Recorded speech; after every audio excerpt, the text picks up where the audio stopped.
¿Tienes el cinturón de seguridad abrochado? Que estamos a punto de entrar a las profundidades de los idiomas. Nuestro objetivo común, descubrir los idiomas que hay en ti. Hola y bienvenidos a un nuevo episodio del podcast de Fonéticas. Ya les mencioné en el último podcast que hoy voy a hablar sobre la luna y el sol y cómo nos percibimos en la lengua alemana. Bueno, cuando yo viví en París y ahí aprendí la lengua francesa, yo siempre decía le clé, que quiere decir llave, pero yo usaba el artículo masculino, es decir, yo decía el llave en vez de decir la llave, la clé. Obviamente los franceses me corregían, pero naturalmente siempre quería decir le clé, el llave. Y me pregunté, ¿de dónde sale eso que yo, como un instinto, quiero decir el llave? Claro, mi lengua materna es el alemán y en alemán sí usamos el artículo masculino si hablamos de la palabra llave.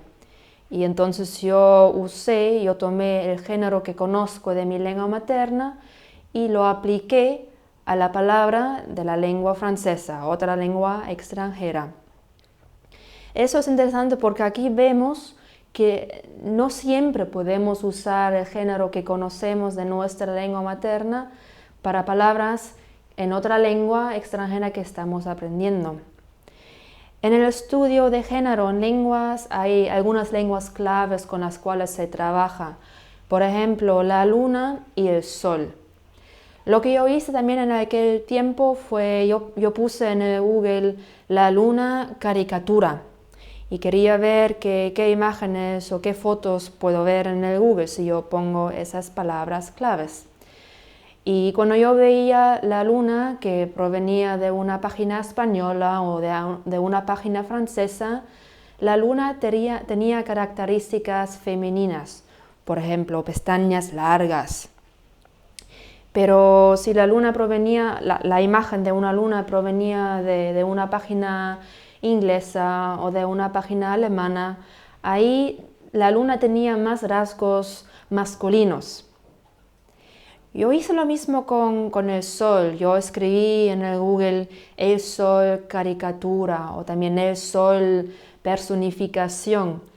Ahí vi lo mismo, pero al revés. Es decir, si el sol provenía de una página española, francesa, italiana, ahí sí veía que las imágenes, las fotos tenían más rasgos masculinos. También se veía algunas fotos con dioses masculinos.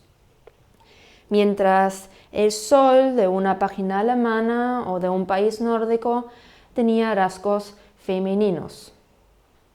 También lo que yo hice, yo pregunté a un amigo italiano, yo le enseñé una foto, una imagen con una luna que tenía una capucha azul y fumaba una cigarra. Y yo pregunté, dime por favor, ¿qué género tiene este objeto en la imagen? Y me dijo, bueno, obviamente es la luna con rasgos masculinos, pero en su base todavía es femenino, pero se hace como un hombre. Y esa respuesta para mí fue muy interesante porque también me enseñé, no solamente yo uso el género de mi lengua materna y lo aplico a otras lenguas, sino también eso pasa a todo el mundo básicamente. Aquí tenemos que saber que el género gramatical no es lo mismo si hablamos del género natural o del sexo biológico. Por ejemplo, si tomamos la frase Pablo es la oveja negra en su familia. Ahí tenemos la palabra oveja negra y la palabra oveja negra tiene el género gramatical femenino, porque estamos hablando de la oveja, ¿verdad? Mientras el género natural de esta palabra es masculino. ¿Por qué? Bueno, porque se refiere a Pablo y Pablo es un chico. Ahí vemos que el género gramatical no está basado en el sexo biológico, sino en la clase a la que tal sustantivo pertenece, que en este caso es otra vez el género femenino. El género femenino, discúlpenme. El género natural de todos los objetos inanimados es neutro, pero en español y también en francés y en italiano, en varias lenguas diferentes, siempre tenemos que poner algún género a ese objeto. En español hay dos géneros, como sabemos, entonces aplicamos el género masculino o el género femenino. Esto también significa que la luna y el sol tampoco tienen un género natural, ¿verdad?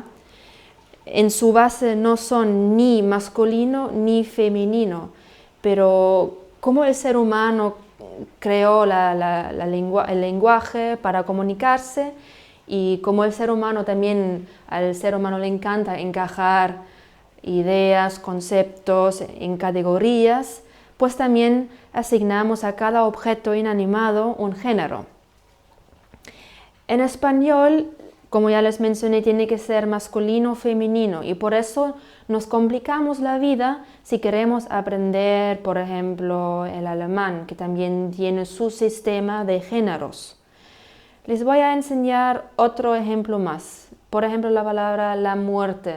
Ya con el artículo vemos que es una palabra femenina. Y también vemos que en México, por ejemplo, se celebra Nuestra Señora de la Santa Muerte. O hay una obra de Alejandro Casona, un escritor español, que escribió la obra La Dama del Alba, y ahí justamente la muerte está personificada como una mujer.